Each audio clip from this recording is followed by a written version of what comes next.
यह दक्षिण भारत में हुई एक भक्त की कहानी है। एक बार बहुत सारे संतों की टोली जा रही थी। वे सभी हरि नाम संकीर्तन करते हुए जा रहे थे। तभी एक नगर पड़ा और उस नगर में उन्होंने सोचा कोई ऐसा स्थान मिले जहाँ रात में हम लोग रुक करके अपना भोजन पानी बना लें, अपने ठाकुर जी की सेवा कर लें। तभी उनको एक बहुत सुंदर घर दिखाई दिया और उस घर के बाहर बगीचे में बहुत सुंदर सुंदर पुष्प आदि लगे थे। प्राचीन भारत में अगर संत महात्मा ऐसे चलते फिरते गांव में कहीं रुक जाएं, किसी के घर के बाहर, तो कोई रोकता नहीं था, बल्कि घर वाले सेवा और करते थे कि संत आए हैं भैया। ऐसे ही एक घर के बाहर सब संतों ने अपना धूना जमा लिया, वहीं बैठ कर के टिक्कर बनाने लगे, अपने ठाकुर की सेवा करने लगे। घर जिसका था उस महिला ने ऊपर से झांक कर देखा। उसके नेत्र सजल हो गए कि आज मेरे द्वार पर संत आए हैं, मैं कुछ सेवा करूं। वह निकल कर के बाहर आई और संतों को प्रणाम करने लगी। महाराज जी, आपको कोई ज़रूरत हो, कोई पात्र चाहिए हो, कुछ भी सामग्री चाहिए हो, मुझे आज्ञा करें। तो संतों ने कहा कि चलो तुम एक काम करो, सबके लिए कुछ पात्र ले आओ, कुछ दोने ले आओ। तो उसके घर से जो जो सेवा हो सकती थी वह ले करके आने लगी, सबको देने लगी। नमक कम पड़ गया तो नमक मांग लिया। संत बना अपने आप ही रहे थे, बस वह सेवा कर रही थी। रात भर संतों का सत्संग चला, वह बैठ कर के सुनती रही। सुबह संत बोले कि अब हम जाएंगे, हमारा समय आगे बढ़ने का है। वह दौड़ कर के गई और कुछ दक्षिणा और कुछ सामग्री लाई और लाकर के संतों के सम्मुख पधरा दिया। अब तो नहीं होता ऐसा, पर प्राचीन काल में संतों का ऐसा नियम होता था कि वे दक्षिणा देने वाले से पूछते ज़रूर थे कि दक्षिणा कमाने का ज़रिया क्या है, यह जो धन हमको दे रहे हो यह आता कैसे है, तुम्हारा काम क्या है, व्यापार क्या है, करते क्या हो। तो संत ने पूछा कि बिटिया, इतनी सामग्री तुम सोना चांदी और जाने क्या क्या यह परात में लेकर के आई हो, ठीक है हम स्वीकार करेंगे, पर हमारा नियम है, गुरु आज्ञा है कि इन सबको प्राप्त करने का स्रोत क्या है, कहाँ से आता है। उसके हाथ कांपने लगे, मुख मुरझा गया। बोली, महाराज मैं झूठ नहीं बोलूँगी, मैं एक नगर वैश्या हूँ, मैं नगर वधू हूँ, लोगों का नृत्य करके रंजन करती हूँ, गायन करके रंजन करती हूँ। उसके बाद जो मुझे वह लोग देते हैं उससे मेरा घर चलता है। उसके नेत्र सजल हो गए। सामने बैठे हुए संत भी आश्चर्य में पड़ गए। अब क्या करें। वह मन में बहुत दुखी हुई कि मैंने जीवन में कभी किसी महापुरुष संत की सेवा नहीं करी, पर आज मेरा सौभाग्य है कि मेरे द्वार पर आप आ गए। यह मेरा सौभाग्य है कि मेरे घर की सामग्री आपने प्रयोग में ली, पर मैं अपनी वस्तु आपको अपना कर्म बता कर के नहीं दे सकती, यह मेरा दुर्भाग्य है। संत ने मुँह फेर लिया। वह धीरे से सामग्री उठाने लगी। हाथ काँप रहे हैं, क्या करूं। आज पहली बार उसको अपने ऊपर ग्लानि हो रही थी। लेकिन कहते हैं ना, संत हृदय नवनीत समाना। संत का हृदय मक्खन जैसा होता है। जैसे मक्खन अगर गर्म चीज़ के पास भी रख दिया जाए तो पिघल जाएगा, संत भी ऐसे ही होते हैं। वो उसकी पीड़ा को देख नहीं पाए। बोले, इधर आओ, क्या बात है। वह बोली, बस मैं आपको यह दक्षिणा नहीं दे सकती, मुझे इसकी बहुत ग्लानि है। संतों ने कहा, हमने एक उपचार ढूंढा है, यदि तुम देना ही चाहती हो तो हमारी एक बात तुमको माननी पड़ेगी। वह तो बड़ी खुश हो गई।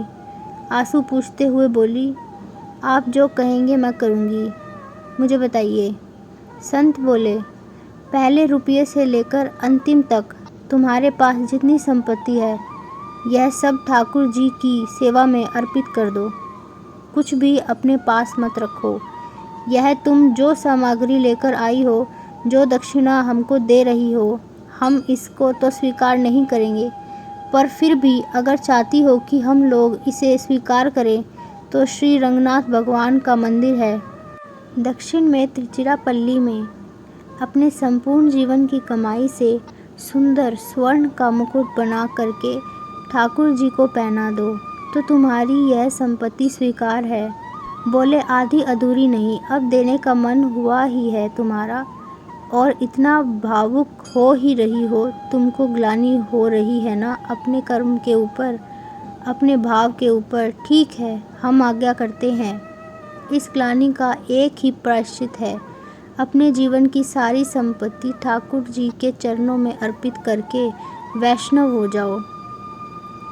अब अपने भोजन की प्रसाद की चिंता मत करना, सब ठाकुर जी करेंगे, लेकिन अब जो कुछ भी है तुम्हारे पास सब अर्पित कर दो। दोस्तों, हमारे जो ठाकुर जी है ना, इनको मैथमेटिक्स नहीं आती, ठाकुर जी की मैथ्स अच्छी नहीं है, बस दो ही चीज़ जानते हैं, क्या? पूरा पूरा दो, पूरा पूरा लो। आप कहो ठाकुर जी यह मेरी कमाई है, इसमें से इतना बेटी का, इतना बेटे का, इतना पत्नी का, इतना मेरा, इतना परिवार का, और फिर जो बचा थोड़ा सा ये ठाकुर जी आपका। ठाकुर जी कहते हैं मेरी गणित बेकार है, ब्रज की भाषा में कहते हैं पूरो दे दे पूरो ले जा और कछु न आवे मोहे। तो संत ने वही बात कह दी, बोले कि अब तुम एक काम करो, अपने जीवन की पूरी जमा पूंजी जो तुम्हारी संपत्ति है उससे मुकुट बना करके ठाकुर जी को अर्पित कर दो। उसके मन में किंचित भी भाव नहीं आया कि यह मैं कैसे कर सकती हूँ।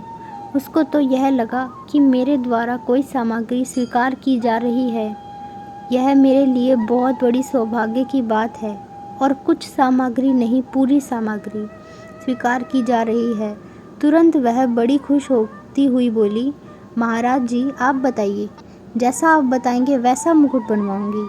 अब चर्चा होने लगी कैसे मुकुट बनाया जाएगा, कौन कौन सी मणियाँ लगाई जाएंगी।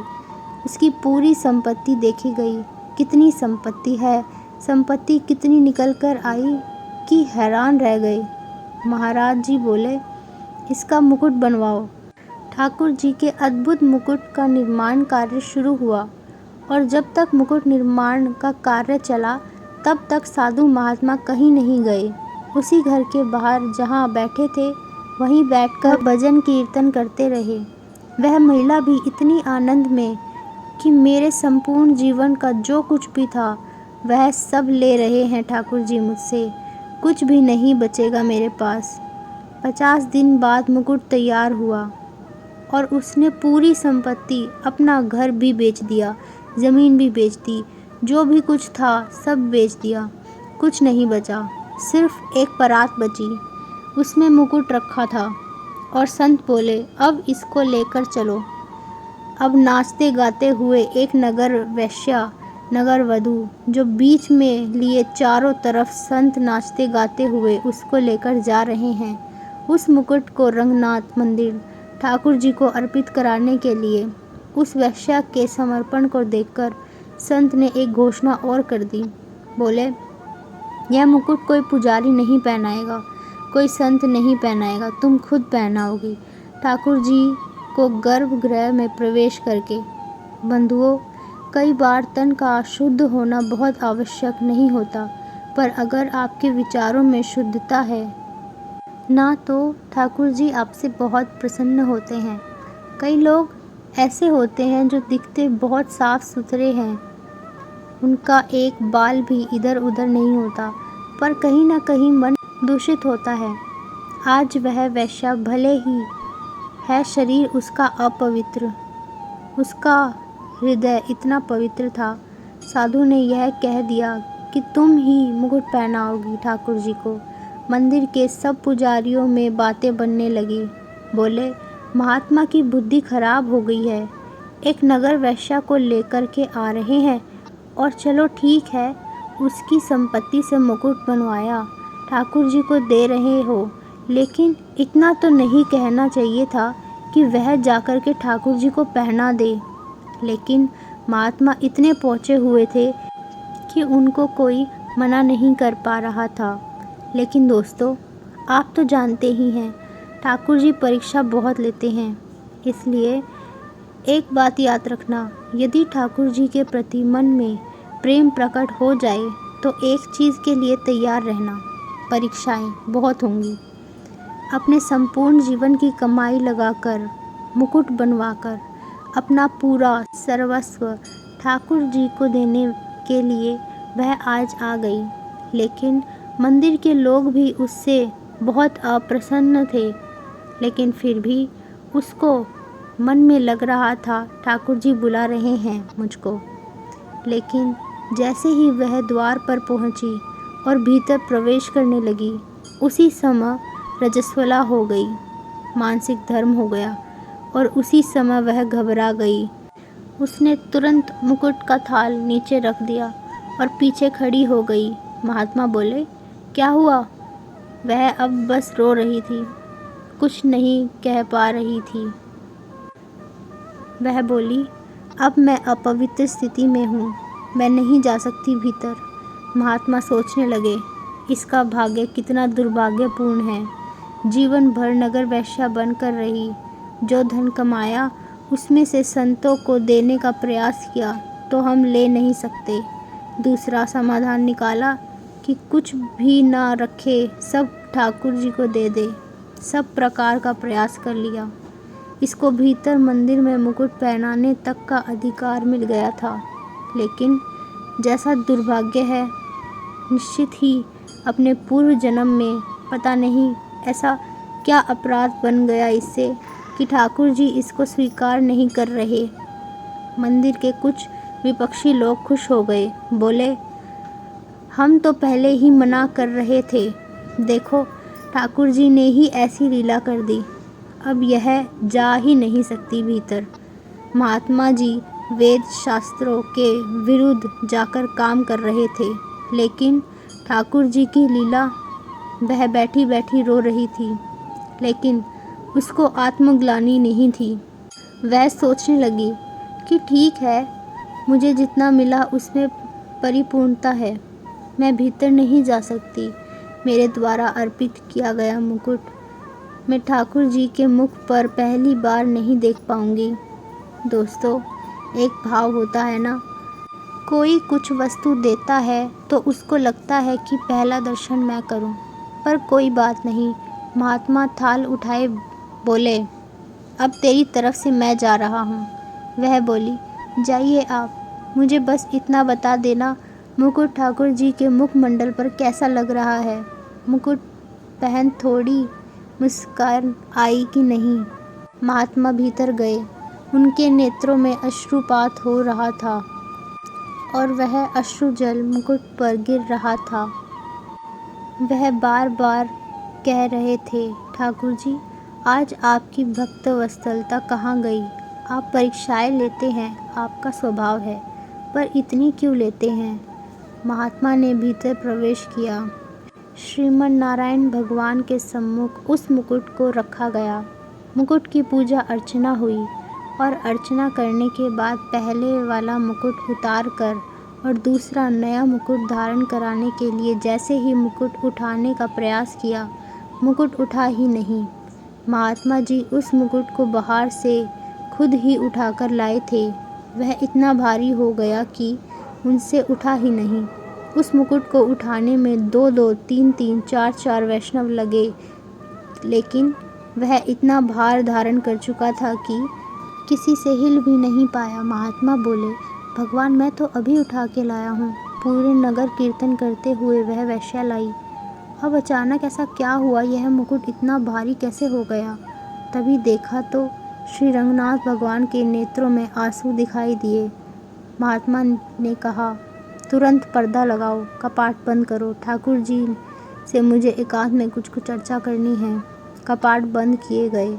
महात्मा ने हाथ जोड़कर ठाकुर जी से पूछा, ठाकुर जी, यह क्या लीला है? महात्मा बहुत पहुँचे हुए थे। ठाकुर जी से उनकी मानसिक वार्तालाप होती थी। ठाकुर जी बोले, जो मुकुट बना के लाया है उसी को भीतर लाओ, उसी के हाथ से मुकुट पहनेंगे। महात्मा सोचने लगे, एक वैश्या, उसकी जीवन भर की कमाई, और वह भी रजस्वला अवस्था, और ठाकुर जी कह रहे हैं कि उसी को लेके आओ, उसी के हाथ से मुकुट पहनूंगा। दोस्तों, ठाकुर जी बहुत प्रेम करते हैं, बस कोई देने वाला होना चाहिए। महात्मा दौड़े दौड़े बाहर गए और बाहर जाकर देखा तो वह एक खम्भे से सिर लगाए बैठी बस रो रही थी। महात्मा जाकर बोले, जल्दी उठ।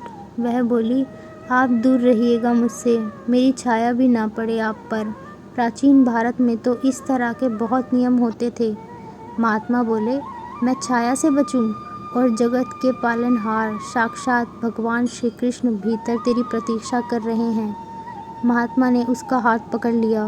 वह रोने लगी, महाराज मुझे स्पर्श मत कीजिए। महात्मा उसका हाथ पकड़कर उसे लेकर भीतर गए और जाकर कहा, मुकुट पहनाओ ठाकुर जी को। जो मुकुट कई वैष्णवों से नहीं उठा। लोग वहाँ चिल्लाने लगे।